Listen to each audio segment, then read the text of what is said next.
Hello and welcome back to another episode of the Mark Moss Show, where we talk about, of course, the decentralized revolution. And I'm out here trying to help you change the way you think about money, is what I like to say, because almost everything you've learned is wrong. And so I like to bring to you some educational pieces to kind of help you learn history and think things through a little bit differently, and some of the latest breaking news headlines so you can be caught up to date. And that's what we're going to cover. I have some of the latest breaking news headlines, and it's like feast and famine, man. I remember a couple years ago, there was like nothing to talk about, and now there's just a nonstop flow of just change happening, and it's just important to keep up with. And if you want to understand how the world is changing, more specifically, what do we want to know that information for? Well, hopefully we use that information, knowledge is power, to actually make some changes in our life to protect ourselves and benefit as this all happens. One of the things I've been talking about the last couple of weeks is this banking collapse.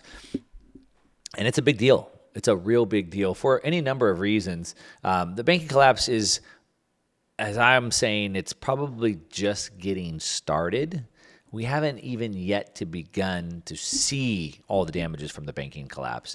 I've talked about this extensively. You can go back and just search my past episodes, The Mark Moss Show, or on YouTube under the Market Disruptors channel to see what I've been talking about. But, I've covered it. We had Silvergate Bank go down. We had Silicon Valley Bank. That's the big one that everyone's been talking about. Went down. And of course, then we had... then it went to Signature Bank. Now we're seeing all these different bank crises. But one thing that I thought was interesting, and it fits in with my thesis, which we always talk about, which is, of course, looking at the world decentralizing through the lens of politics, finance, and technology.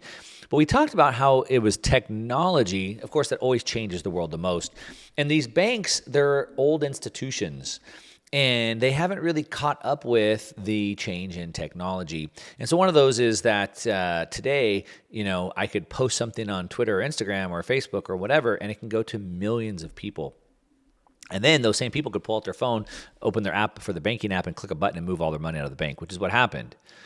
$40 billion was taken out of the bank in one single day. You can't do that by going and waiting in line and pulling a couple $1,000. It was done through pushing a button on an app. But what was interesting is that they started to blame social media for the banking collapse. Supposedly, it was social media's fault. The problem is that people started talking about the banking collapse happening, and so then everyone panicked and pulled their money out, which is partially true. Yes, people panicked and pulled their money out. But to blame it on social media is absurd. I mean, to think about that, if the banks had the money, it wouldn't have mattered. The fact is that the banks didn't have the money, and of course, everybody's waking up to that. So I thought it was insane. What scared me is that, as I say all the time, and as we're starting to see in real time, where we're going. I did an interview with Dr. Robert Malone, an amazing interview. Go back and check it out. Search the Mark Moss Show and search Robert Malone. But we talked about the fifth generation of warfare and how we've gone now into this age of psychological warfare, a war of information. And so in a war of information, in order to win the war of information, you either have to have truth on your side, because truth will be found out through open and honest dialogue. But if you don't have truth on your side, then the only way you can win the war is by controlling the flow of information. And so that's, of course, what they're going to resort to, is controlling information. And so when they start talking about, well, it's social media's fault that caused the banking crisis, then they start to go, well, public, for your safety, you don't want your bank to collapse. You don't want all your savings to collapse. So for your safety, we have to be able to control the flow of information, because you don't want some random guy to post about a bank collapse and then you lose all your money. So in order to protect you, for your good, of course, for your safety, we have to control the flow of information. Everything's for your safety. Now, I could see them already starting to angle for that. However, there was this recent report that came out that said, nope, that's not it. It's not social media. So they said social media had nothing to do with SVB's implosion. A bunch of factors were looked at, including the fact that they had, a lot of this money had already been moving out long before the bank had collapsed. So they could see that, no, this actually started before, which to me seems like a complete waste of time and stupid, because like I said, if the banks had the money, it would have never been a problem in the first place. But that's where we're at. It's also interesting to see. I put out a tweet this morning. If you're not following me on Twitter, you should, just at @1markmoss. But actually, I replied to a tweet by Preston Pish, and he was saying how The problem right now is that as all these banks are going down, it's these small banks are starting to go down. But the problem is that these small banks were really the ones that were providing the money for the energy sector. The banking crisis following the Silicon Valley Bank that I was just talking about has now put U.S. LNG, that's natural gas, projects at risk. And the reason why is because as the equity wanes, all these banks going down, this banking crisis is blocking the funding. And what's interesting about this is that the Fed is trying to fight inflation. They're trying to fight prices going up. So in order to combat the rising prices, what did they do? They raised interest rates. But when they raised interest rates, it made the banks go bankrupt, which is why Silicon Valley and Signature Bank, et cetera, their bond yields, as the interest rates went up, their bond yields went down. So then the banks, all this money they had parked in treasuries, lost value. So when customers wanted their money, they didn't have it. So the Fed, trying to fight inflation, raised rates. When they raised rates, they made the banks go bust. When the banks went bust, the Fed had to print a bunch of money to fill the hole, which is inflationary. So to fight inflation, they caused inflation. And then, as the banks went under, they're causing a shortage of energy. When there's a shortage of energy, supply and demand, the price goes up. When the price of energy goes up, the price of everything goes up, which is inflationary. Do you see the irony here?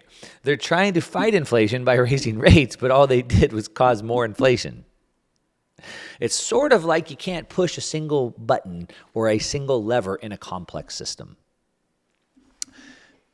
Our human body, our world, our globe, our environment, our markets are what's called complex system. There's millions or billions or trillions of interconnected levers that all work off of each other. You can't just push on one without expecting tens or hundreds or thousands of other things happening, unintended consequences as we call it. It's exactly why this whole climate change narrative is so idiotic and insane, as if you could control the entire world's environment with carbon, apparently. Now, let's not even get into what carbon's good for, and I don't even want to get into the debate, but the insanity that you could control the most complex system in the entire world, I mean, it is the world, one that we know almost nothing about, and we can control the thermostat by controlling carbon. I mean, it's insane. I don't want to get into that convert, but this basically is what the Fed does. They can control the entire globe's economy and markets and investment cycles and business cycles with one lever, interest rates. I mean, the insanity. So here we are to fight inflation. They've caused inflation. They've caused a banking collapse. Now they're causing an energy shortage. And what a world that we live in. Some fun times.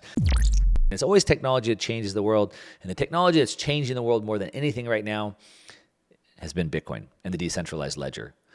Yes, AI is also really important, and it will. It's just in its infancy right now. I believe these open communication networks like Nostr is also big, but really Bitcoin has been this driving force. And it's been amazing to watch. And really, it's really a battleground. It's really a battleground, which is insane to me, the battleground that's forming. You know, I saw this morning, I tweeted about it, the insanity of this is Elizabeth Warren. Elizabeth Warren put out, she's all over the internet and on Twitter, saying, quote here, Elizabeth Warren is building an anti-crypto army. Warren for Senate. So she's running for Senate saying that she is going to build an anti-crypto army. She is running on a campaign to say she wants to shut down cryptocurrency. Now, what is cryptocurrency? Cryptocurrency is a decentralized ledger. You've probably heard it called that. Blockchain. What is blockchain? Blockchain is a decentralized database. So instead of having one database, you have multiple databases that achieve consensus. It's like having a Google Sheet that all of us can report onto on the Google Sheet. So imagine running on a campaign saying that you want to ban Google Sheets. Yeah, it's that stupid. Like literally, it's a decentralized database that achieves consensus. And she's running her whole campaign on stopping that. Imagine running on a campaign in the 90s on, I'm going to shut down the internet. I mean, it's just insanity. Especially as I tweeted out this, I said, basically, we have a high-ranking leader of the United States, the, quote, land of the free, supposedly, running on a campaign to take away your freedom and private property rights. That's what she's running on. That's her campaign. Pretty insane. That's the problem with having these old people running politics. I'm sorry if you're old, but if you're somewhat realistic with yourself, you know that your kids probably know technology better than you do. It's just the way it goes. Kids were born with it, you know? Like I've seen little kids, I remember even when my kids were little, they'd walk up to any TV or screen and just start thinking they could touch it and swipe on it. That's just what they know. And so old people just don't jump on, they don't get technology as fast. It's just I'm sorry if that offends you. It's just the way it is. So when we have all these 80-year-olds in office, how old is Elizabeth Warren, Dan? Google that for me. I don't know how old she is, but I know Nancy Pelosi. I know Joe Biden. You know, all these old. 73. Okay, she's 73. Are these the ones that should be campaigning to shut down technology when we know it's technology that changes the world? We need to shut down a decentralized ledger? How dare you set up databases that can communicate with each other? I mean, how dare you? And that's not all. We have probably one of the worst things that I've ever seen called the Restrict Act. They're calling it the TikTok Act. They want to shut down TikTok. Now, I'm not a fan of TikTok. By the way, I do have a TikTok account. So if you're on TikTok, check it out. Mark Moss on TikTok. But I'm just going to be honest with you. I don't use it. My team takes my content and chops it up and sticks it on there for me so we can reach that audience. I don't personally use it. My kids use it. I don't like them using it, but that's a whole other story. I think TikTok is bad for any number of reasons. Specifically, most importantly, I think it destroys your focus, but so does Twitter and so does Instagram. So from that standpoint, it's like eating junk food. It's not good for you, but we do it anyway. But supposedly, TikTok is bad because it steals your data and gives it to the Chinese Communist Party, supposedly. And so now they want to create this Restrict Act to fight back against TikTok, supposedly. They're going to shut down TikTok. However, I dug into this, and it is not what it seems. As a matter of fact, this is the most dangerous piece of legislation I have ever seen put forth through the United States, and that is not hyperbole. It is a Trojan horse that will take away more freedoms with one fell swoop than anything I've ever seen before. I called it the Patriot Act on steroids. Now, I did a whole video on my YouTube channel breaking this down, what it says, why it's bad. If you want to check it out, go to my YouTube channel, just search Mark Moss and watch that. But basically, they're saying, like I said, that China is stealing our data. Well, first of all the apps track our data. And all of that data is for sale to anybody, including China. Your data is already being collected by any of the number of thousands of apps you probably have on your phone right now. And it's already being sold to everybody. All your movement data, all of that. I don't know if you guys saw, what was that? I forget what it's called, something mules. And it was about the election interference that happened. And they got the data, they bought the data for these different people's cell phones, and they could see them moving around. All of that information is available already. Now, I don't like it. I'm not saying that's a good thing, but it's already for sale to anybody, including China. So to blame this as like China could get your data, they already have your data.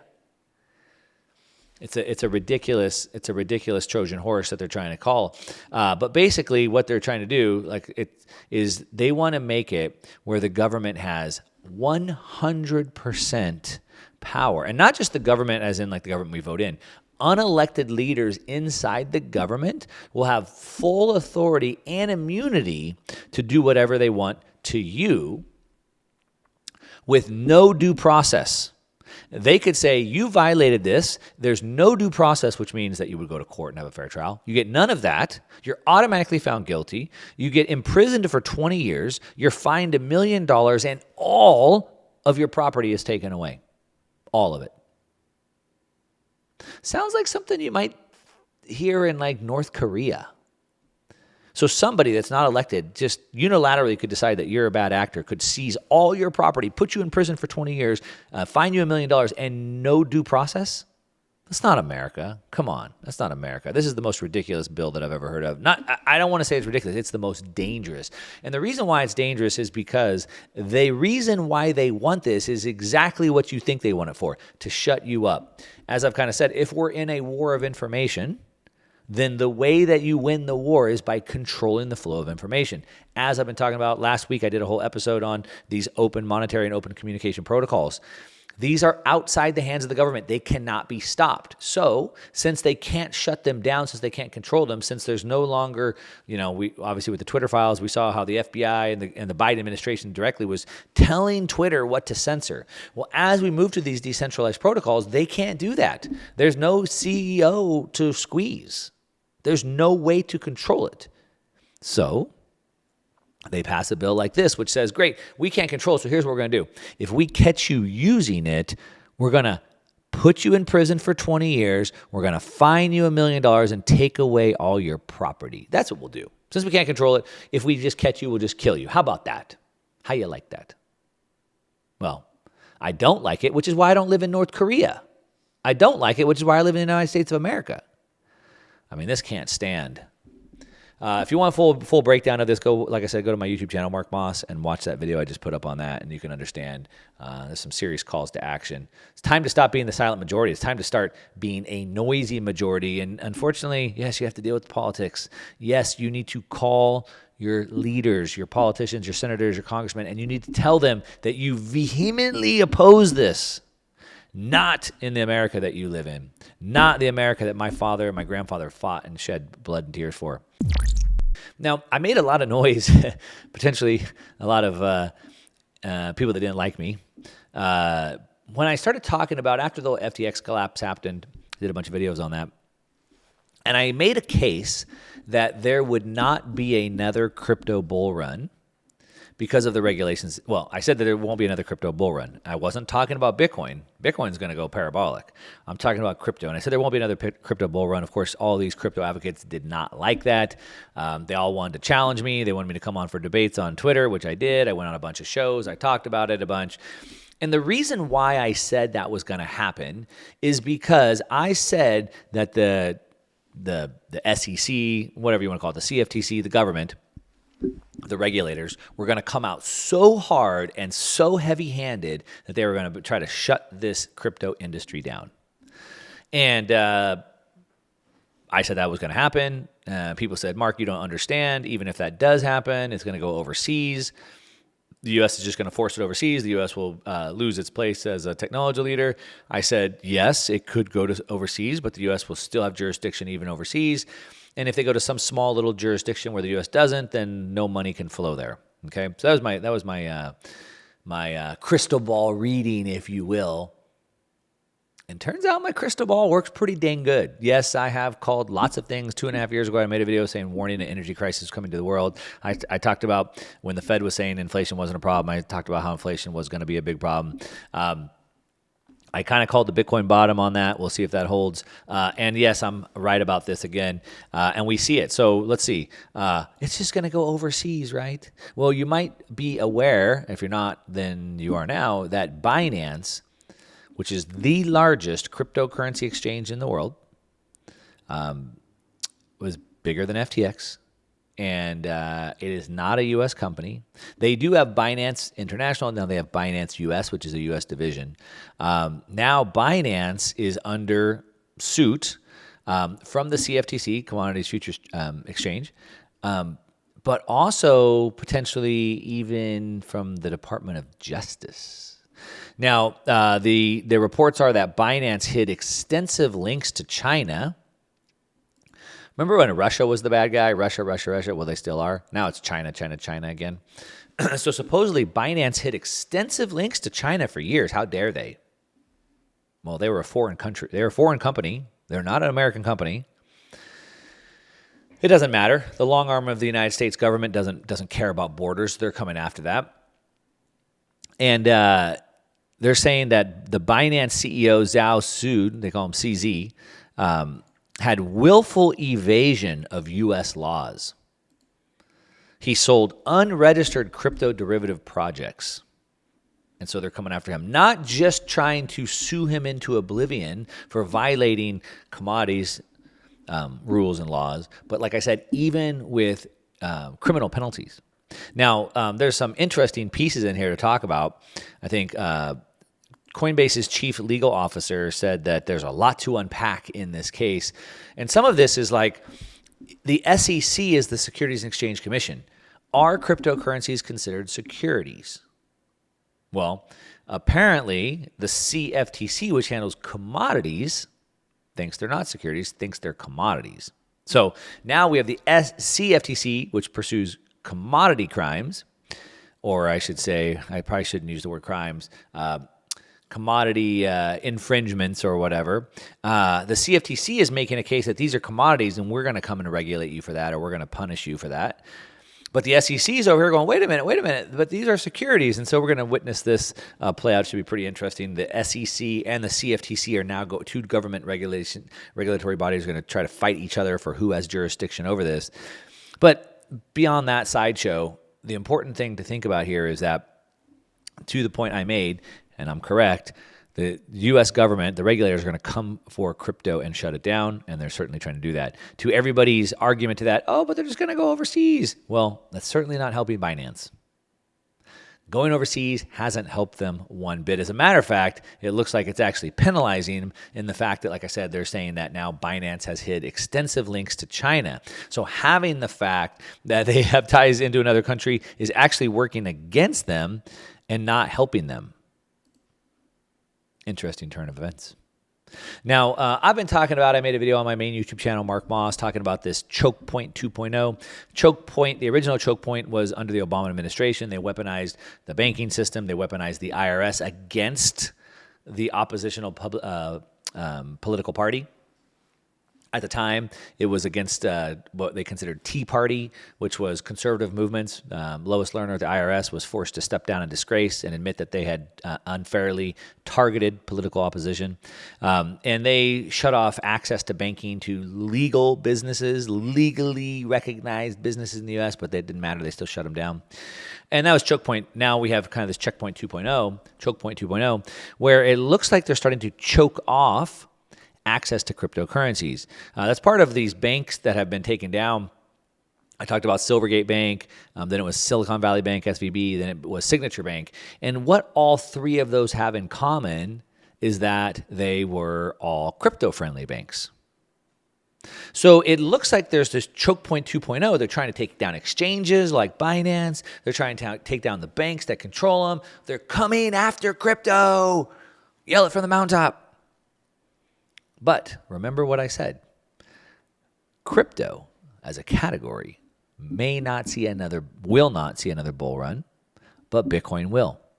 So when I'm talking about choke point 2.0, when we're talking about Binance, we're talking about the banks being taken down. These are banks that were dealing with crypto. This is Binance that's dealing with crypto. This is not affecting Bitcoin. Bitcoin is not under attack. Companies that deal with only Bitcoin, like Swan Bitcoin that I use. If you want to buy Bitcoin, check them out, Swan Bitcoin. I think /Mark, and you can get $10 free Bitcoin if you use that. Unchained Capital, who I use for like my Bitcoin security. These companies are not under attack. Even Gemini sent out an email saying, hey, we're not involved in any of these banks that are being taken down. Here's the list of banks that we use, and it's all top-tier banks. It's not Bitcoin that's under attack. It looks like it's crypto that's under attack. And crypto's under attack because they're trying to stop a lot of very, very fraudulent activity that's happening in there. I know a lot of people don't like me to say that. Like I said, I took a lot of heat for coming out and saying that. The unfortunate truth is if you would just take off your blinders, the reality is that most of crypto is fraud and scam. It's just the reality. It's unfortunate, and it's tainted this whole industry. It's even tainted Bitcoin, but that's why people like myself are pretty vocal about saying Bitcoin, not crypto. And we're not saying that Bitcoin is not a cryptocurrency, which it is. But when we talk about Bitcoin, Bitcoin is different than all the other cryptocurrencies. Bitcoin is a commodity. There's no company. There's no head. There's no marketing department. There's no one there to do fraud. It's just a piece of code. It's just a piece of protocol. If you want to run the protocol on your computer, you can. If you don't, you don't. No big deal. It's not like any of these other tokens like Ethereum that constantly manipulates the supply, not only in how many they produce, their inflation numbers that have been changed, I think 3 times in the last couple of years, but the amount of circulation by forcing people to lock them up and not giving them the coins back and all those things. But and that's not even the gross offender here. You hear about the rug pulls happening all the time. So there's a lot of fraud that happens there. And that looks like that, to me, that's what the regulators are going for. They're trying to shut down the fraud in crypto. And they don't seem to have a problem letting Bitcoin run. As a matter of fact, the head of the SEC, Gary Gensler, has said many times, Bitcoin is a commodity, probably nothing else. The previous head of the SEC, Jay Clayton, said the same thing. And so we'll continue to watch this. I'll continue to report on it. I'll continue to develop it. Just know that if you have a lot of crypto, specifically on Binance, you might want to think about what you're going to do with that. Remember, not your keys, not your coins. Always pull your assets off the exchange. They are not banks. That is not yours. It's theirs. They owe it to you, but you may not get it back. Man, I can't recommend them enough. Go back and watch the interview I did with Dr. Robert Malone. Just go search on your podcast player, just search The Mark Moss Show, and you'll find the podcast with Dr. Robert Malone. We talked about the 5th generation of warfare. Basically, we talked about how warfare has changed throughout the ages. The first stage was man on man. Second stage was like organizing armies. The third stage was then like industrialized armies. This was aircraft carriers, ships, tanks, etc.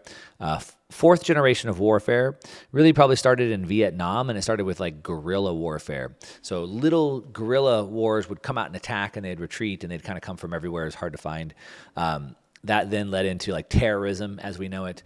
Terrorism is like a bunch of independent cells like the Taliban or ISIS or whatever. And he points out that since we've entered the 4th generation of warfare, like I said, since Vietnam, the United States has never won a war. Pretty interesting. You've seen Biden talking about, oh, you guys with your guns, how are you going to defend against an F-16? Well, it worked out pretty good for Afghanistan. They ran America out of their country, tail tucked between their legs. We had to abandon, I think, hundreds of Americans and $8 billion of weapons we had to leave for them because we couldn't get it out. And they had pickup trucks and machine guns. So worked out pretty well for them. We haven't been able to beat that. And the reason why is because you have all these decentralized cells that aren't being controlled by one leader. There's no head to cut off, no head of a snake. All these cells work independently with a shared ideology. But anyway, now the 5th generation of warfare is one of information. It's a psychological warfare. And he talks about how in that 5th generation of warfare, you are in this war, you're under attack from everywhere all the time, but you don't know where the attack's coming from. You don't know why it's coming. And it's a war of information. It's propaganda, it's manipulation, but it's all fought over information. And so that's the battleground. That's why free speech is under attack. That's why you're constantly being pounded with misinformation and malinformation and disinformation. You're being constantly warned that you're under attack from that and that you need someone to protect you from that.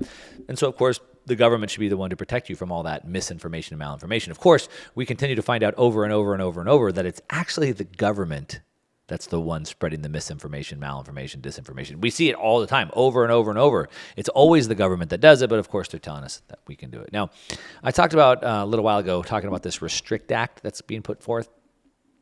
As I said, it's probably the most dangerous, the most scary piece of legislation I've ever seen come out of the government, and that's saying a lot. The Patriot Act was probably the biggest one that we've ever seen that lost the most amount of freedom. This is the Patriot Act times 1,000, and they're using it in the guise of TikTok. All right.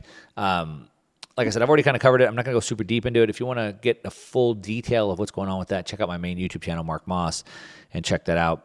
But I want to kind of move on past that and show you that while that is the biggest and the most scary piece of legislation we have, it's part of a bigger initiative. It's part of the bigger war. And again, this 5th generation of warfare, it's being waged on you. It's we the people versus these technocratic leaders that want to control us in some sort of dystopian nightmare. technologically driven dystopian nightmare. What I call the battle for the fate of humanity. That's what's being waged. And so this is happening. And we see it, and it's happening from every single angle. One, they want to control the information any way they can. Now, one is by using something like this TikTok ban. They call it that, the Restrict Act, which is basically makes it where if you use any tools that they don't deem approved, you can go to prison, for the rest of your life and lose everything, basically. But we see that it's being attacked from other angles as well. So you might remember, I've talked about extensively here, how Elon Musk released all the records, all the data, the emails, the text messages, et cetera, between the federal government, the Biden administration, and Twitter. And how the Biden administration, I believe maybe the FBI as well, were basically forcing Twitter to silence and take down accounts and tweets they didn't like, to push the narrative up that they wanted, to decrease the visibility of narratives they didn't want. And it's all exposed. It's called the Twitter Files. Just go Google it. Of course, news channels were media blackout. They don't want you to know this. Fox is probably the only one that talked about it, other than smaller channels like myself. When I say smaller like myself, I think Joe Rogan's talked about this quite a bit, and he's way bigger than any of these channels. But what's interesting about it is Elon Musk gave these files to a couple reporters that he knew would actually talk about it, that would actually push it out. Barry Weiss was one of them. Matt Taibbi was one of them. And, of course, the government didn't like that. They didn't like being exposed. And so they dragged Matt Taibbi up, Michael Schellenberger up before a committee. You have to come to the government. You need to answer for this. How dare you expose our secrets? You better come answer for that. You need to tell us who gave you the information, all these things. And of course, reporters don't give up their sources. That's not happens. And so as they're getting grilled there, as they're being, basically read the riot act for this, interesting enough, while that was happening, just, coincidentally, the IRS decides to make a strange house call to Matt Taibbi. Now, the IRS doesn't just mysteriously just show up at people's houses. And I referenced earlier in an earlier segment about how Choke Point 1.0, the original one, was the weaponization of the IRS against political enemies. But at that time, it was against it's always against conservative enemies. And at the time, it was against the Tea Party specifically. And here we have the IRS specifically targeting out a journalist because it appears that he provoked the ire of Democrats by releasing information on the Twitter records that they didn't want. It says this effort has already inspired government bullying, with Chair Lena Khan's Federal Trade Commission targeting new Twitter owner Elon Musk and demanding the company, quote, identify all journalists. So the FTC is coming after Elon Musk and Twitter. How dare you give this information? We need to see all the journalists. Like, no, that's protected under our government. The reason why that's protected is because you and I, are private citizens. Private citizens. That means our lives are to be private. The government are public servants. That means they are representing the public. They are our servants for the public. Everything they do should be known and public. We, as private citizens, should not. And so the reason why we have these laws and rules that protect journalists is so they can constantly tell us what's happening in the public sphere, so they can expose this, so we, as private citizens, can know this. But of course, they don't want that. Through the Restrict Act, they want everything they do to be private. As a matter of fact, in the Restrict Act, what they can do unilaterally with no due process is protected. It can't even be exposed in a Freedom of Information Act and a FOIA request. But here, they're demanding that they identify all this. And of course, the battle raged on. It was pretty good conversation with Matt Taibbi there. But then, like I said, now IRS just happens to show up at his house. What do you think the IRS wanted to hire 86,000 more agents for? You think it was so they could answer the phone when you call so you don't have to wait online for 3 or 4 hours? No. It was so they could build their own private army, so they can go out and harass people like Matt Taibbi, potentially people like me, and probably at one point even people like you. Because in a war of information, if you can't control the information and you don't have truth on your side, then you're going to lose. And so the only thing they have is they have a monopoly on violence, and they ain't afraid to use it. If you just tune in, you're listening to The Mark Moss Show, talking about the decentralized revolution. This world's breaking apart, and we're giving you the play-by-play. Hopefully you enjoyed that. Hit me up on social media, @1MarkMoss. Let me know if you listen to it. And that's what I got. Thanks so much for listening today.